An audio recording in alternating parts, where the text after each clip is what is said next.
পহেলগামে জিহাদি হামলার পর পাকিস্তানের উপর ভারত কবে প্রত্যাঘাত করবে, এই প্রশ্নটাই এখন কার্যত লাখ টাকার।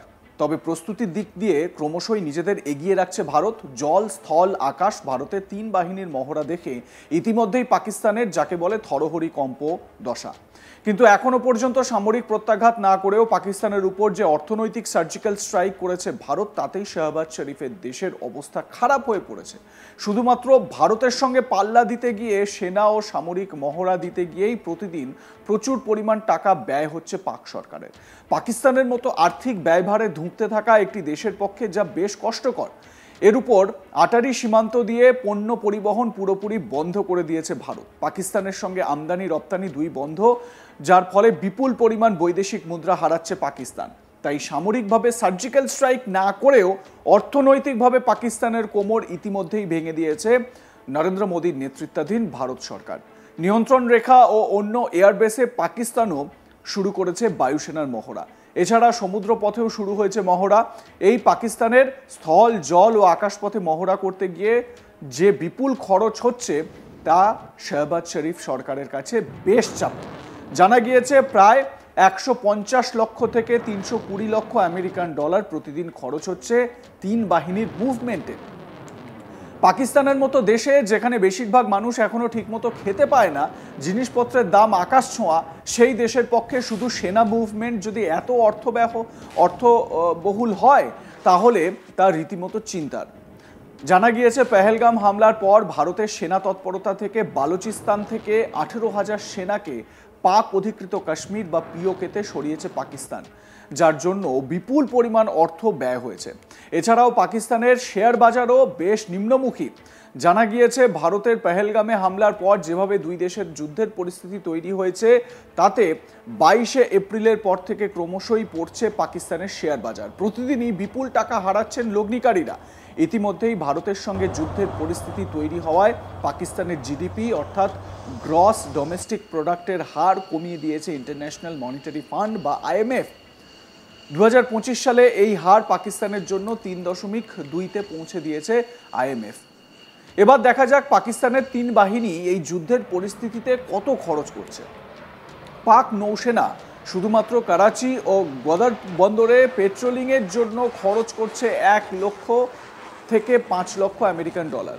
কারণ যে যুদ্ধজাহাজগুলি দিয়ে তারা এই পাহারার কাজ করছে, সেই যুদ্ধজাহাজগুলির জ্বালানির জন্য প্রচুর অর্থ ব্যয় হচ্ছে। এর উপর রয়েছে সাবমেরিনের জ্বালানির খরচ। পাক এয়ারফোর্সের F-16 ও JF-17 ফাইটার জেটগুলি দিয়ে আকাশে চক্কর কাটার জন্য প্রতিদিন খরচ হচ্ছে 1,50,000 থেকে 4 লক্ষ আমেরিকান ডলার। পাকিস্তানের হাতে থাকা 10 থেকে 20টি ফাইটার জেট পিছু প্রতি ঘন্টায় 20,000 থেকে 15,000 আমেরিকান ডলার খরচ হচ্ছে।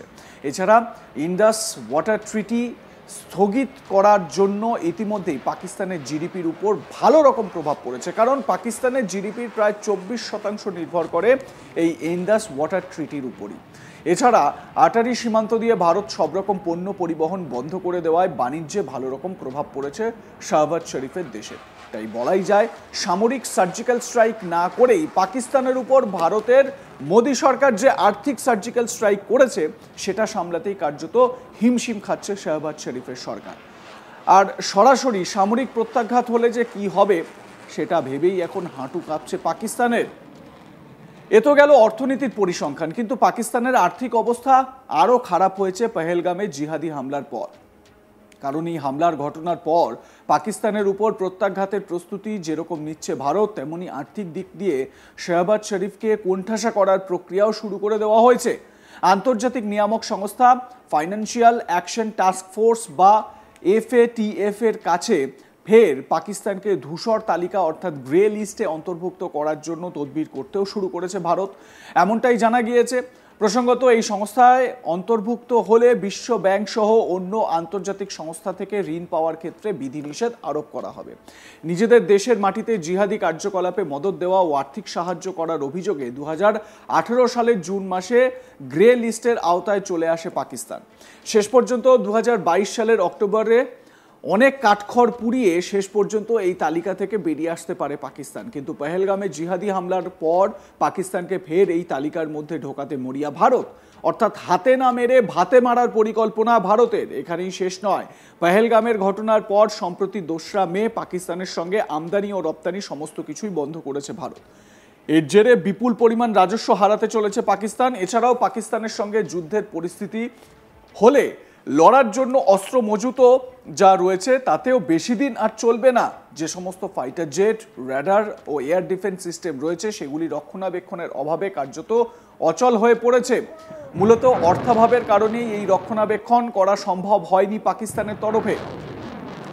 এ বিষয়ে আমাদের বিস্তারিত জানিয়েছিলেন ভারতীয় সেনার অবসরপ্রাপ্ত কর্নেল দীপ্তাংশু চৌধুরী। কি বলেছিলেন তিনি শোনাবো আপনাদের। আমরা যখন দেখছি যে ভারতের উত্তর এবং পশ্চিম দুটো জায়গাতেই কমপ্লিট অপারেশন অ্যালার্ট, যেখানে আর্মির অপারেশন চলছে তার সঙ্গে সঙ্গে এয়ারফোর্স নেভিও অফ অ্যালার্ট।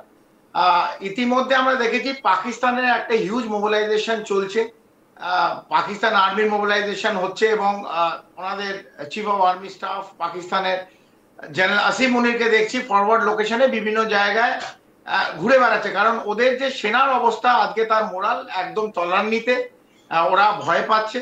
এবং তার সাথে সাথে একটা অদ্ভুত জিনিস দেখলাম, পাকিস্তানের যে ফরওয়ার্ড বেস, এই ফরওয়ার্ড এয়ারফোর্স বেসগুলোয় যেখানে F-16 এবং JF-17 এই থান্ডার এই ফাইটার জেটগুলো রাখা ছিল, হঠাৎ কেন জানি না এই লাইন অফ কন্ট্রোল এবং ইন্টারন্যাশনাল বর্ডারের আশেপাশে যে ফরওয়ার্ড লোকেশন বেস সেইখান থেকে কিন্তু মুভ করা শুরু করে দিয়েছে।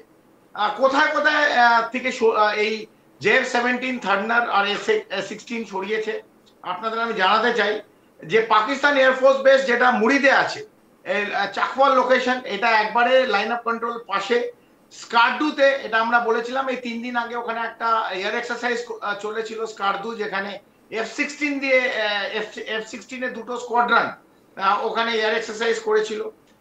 ইসলামাবাদে যে পাকিস্তান এয়ারফোর্স বেস আছে সেখান থেকেও কিন্তু সরিয়ে নিল। এবং মুলতান দেখেছি, ফয়সালাবাদ দেখেছি, গুজরানওয়ালা, ভেরি এবং লাহোর এবং লাস্ট ভাওয়ালপুর, যেখানে অলরেডি আপনাদের আমরা বারবার জানিয়েছি এবং আমি তো নিশ্চিতভাবে জানিয়েছি যে জৈশ-ই মোহাম্মদ এবং লস্করে তৈবার যে হেডকোয়ার্টার মুরিদকে এবং ভাওয়ালপুর, এটা আমাদের লক্ষ্যে আছে, সেটা ওরা জানে।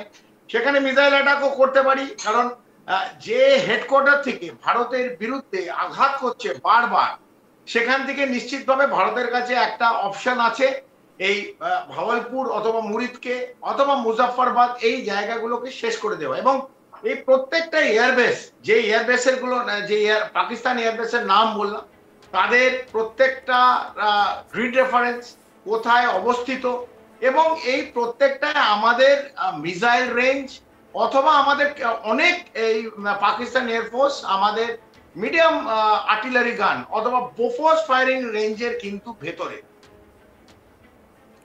আপনাদের মতামত জানান। দেখতে থাকুন আজ তাক বাংলা। সাবস্ক্রাইব করুন আমাদের ইউটিউব চ্যানেলটি, বেল আইকন প্রেস করুন নোটিফিকেশন পেতে।